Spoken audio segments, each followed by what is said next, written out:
സ്വർഗീയനാദം ശ്രവിക്കുന്ന എല്ലാ മാന്യ സ്നേഹിതർക്കും പ്രഭാതവന്ദനങ്ങൾ അറിയിക്കുന്നു. നമ്മുടെ ജീവിതത്തിൽ ഇതുവരെ കണ്ടിട്ടില്ലാത്ത ഒരു പുതിയ പ്രഭാതം ദൈവം നമുക്ക് സമ്മാനിച്ചുവല്ലോ. അതുകൊണ്ട് വലിയവനായ ദൈവത്തിന് നമ്മുടെ ഹൃദയത്തിൻ്റെ ആഴത്തിൽ നിന്ന് സകല സ്തുതിയും സ്തോത്രവും ബഹുമാനവും അർപ്പിക്കുന്നു.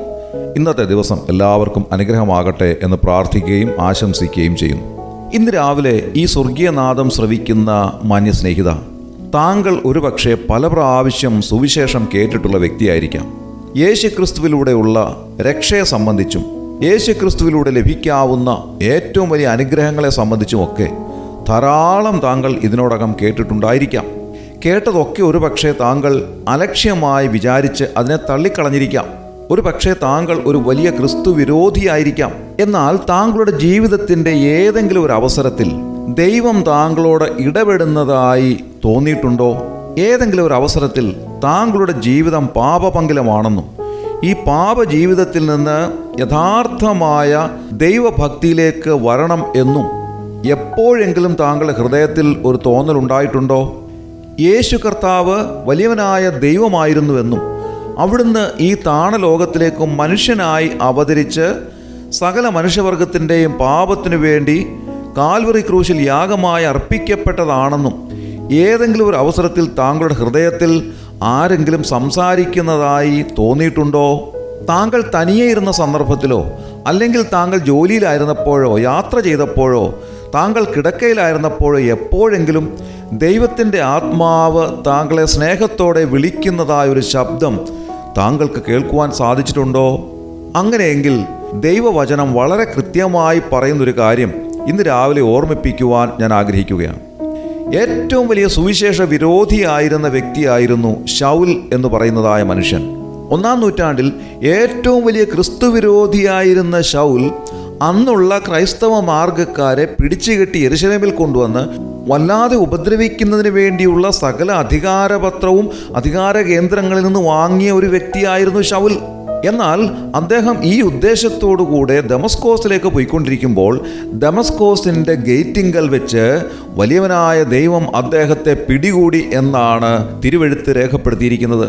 അദ്ദേഹത്തിനുണ്ടായ അനുഭവം അപ്പോസ്തല പ്രവൃത്തികളിൽ അദ്ദേഹം വിവരിച്ചിട്ടുണ്ട്.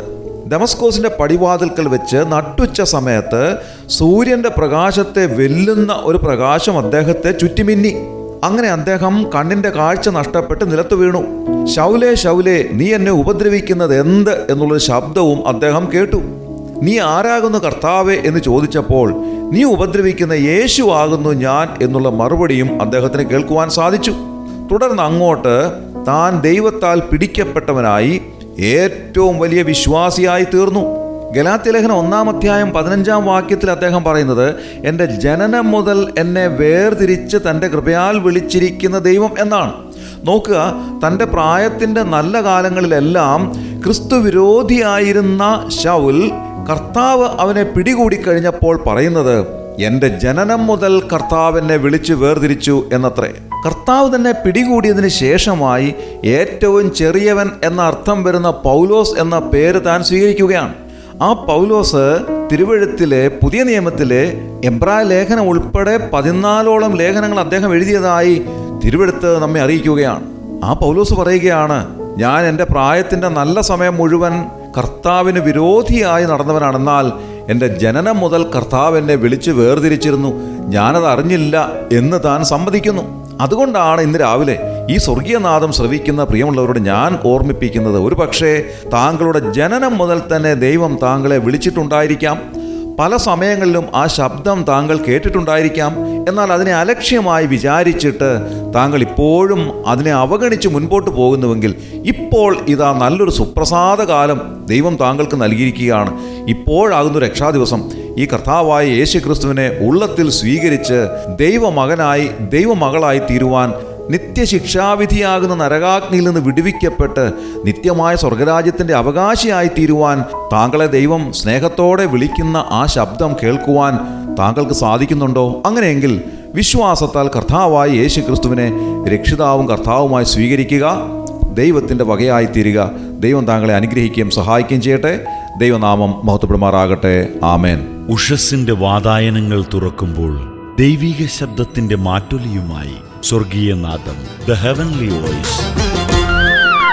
രക്തം ചൊരിഞ്ഞേശു ക്രൂശിൽ യാഗമായി, രക്ഷയിന്നേവർക്കും നൽകുന്നു ദാനമായി.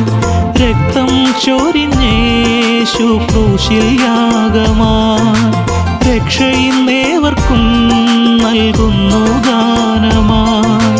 കൃപയുടെ പേടകം അടയുവാൻ കാലമായി, കഷ്ടത്തിൻ പേമാരി പെയ്തിടാൻ കാലമായി.